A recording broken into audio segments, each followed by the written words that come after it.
What if I told you that the number on your scale is almost completely irrelevant to how healthy you actually are? There is a type of fat hiding deep inside your body right now, wrapped around your liver, your kidneys, your heart, and your intestines, and it is doing catastrophic damage that you cannot see, cannot feel, and your bathroom scale will never reveal. This is visceral fat, and understanding it might be the most important health decision you ever make. Let me give you the science. Your body stores fat in two completely different ways. Subcutaneous fat sits just beneath your skin. You can pinch it. It is annoying, sure, but research from Harvard Medical School has consistently shown it poses relatively low metabolic risk. Visceral fat is different. It packs itself around your internal organs deep inside your abdominal cavity. And unlike subcutaneous fat, visceral fat is metabolically active. That means it is not just sitting there. It is working against you every single minute of every single day. Here's what visceral fat actually does. A landmark 2012 study published in the journal Obesity Reviews analyzed data from over 350,000 participants across Europe and found that people with high visceral fat had a 73% increased risk of cardiovascular disease compared to people with low visceral fat, regardless of their overall body weight. Regardless. That means thin people with hidden visceral fat were dying of heart attacks at dramatically higher rates than overweight people with low visceral fat. This completely dismantles the idea that looking slim means being healthy. Visceral fat operates like a rogue endocrine organ. It secretes inflammatory chemicals called cytokines, particularly interleukin-6 and tumor necrosis factor alpha. These molecules travel through your bloodstream and trigger systemic chronic inflammation. And as we have covered before, chronic inflammation is the root driver of type 2 diabetes, Alzheimer's disease, certain cancers, and atherosclerosis.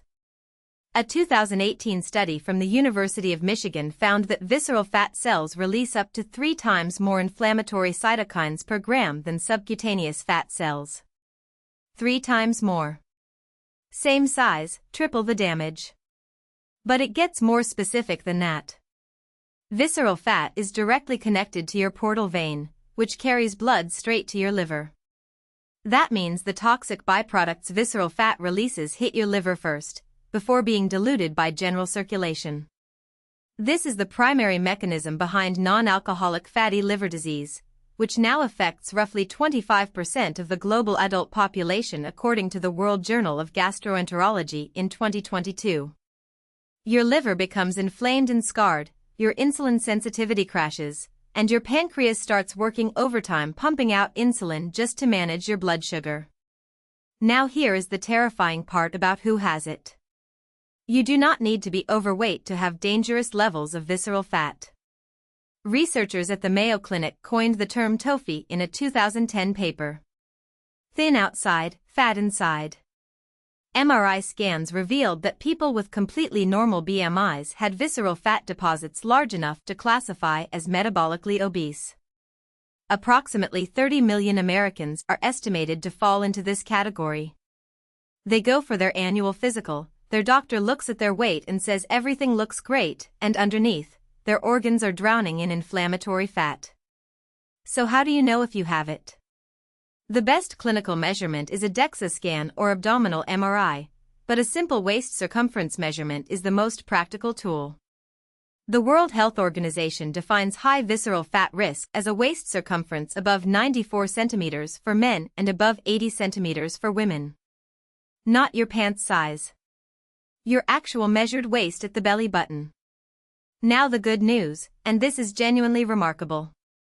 Visceral fat is far more responsive to lifestyle intervention than subcutaneous fat. A 2021 randomized controlled trial published in the journal Diabetes Care found that just 150 minutes per week of moderate-intensity aerobic exercise reduced visceral fat by an average of 14.6% over 12 weeks, even without dietary changes. Resistance training adds to this effect. And dietary studies from Stanford University show that reducing refined carbohydrates, particularly added sugars and white flour, targets visceral fat specifically and preferentially over subcutaneous fat. Sleep matters here too. A 2010 study from Wake Forest University found that adults who slept fewer than 5 hours per night accumulated visceral fat 5 times faster than those sleeping 6 to 7 hours. 5 times faster. Cortisol, the stress hormone, is the direct biological link. Chronic stress and chronic sleep deprivation spike cortisol, and cortisol tells your body to store fat specifically in the visceral compartment. The takeaway is this. Stop judging your health by your reflection. Start measuring your waist. Get moving for at least 150 minutes per week. Cut the added sugar. Protect your sleep. The fat that is killing people is invisible, and now you know exactly where to look.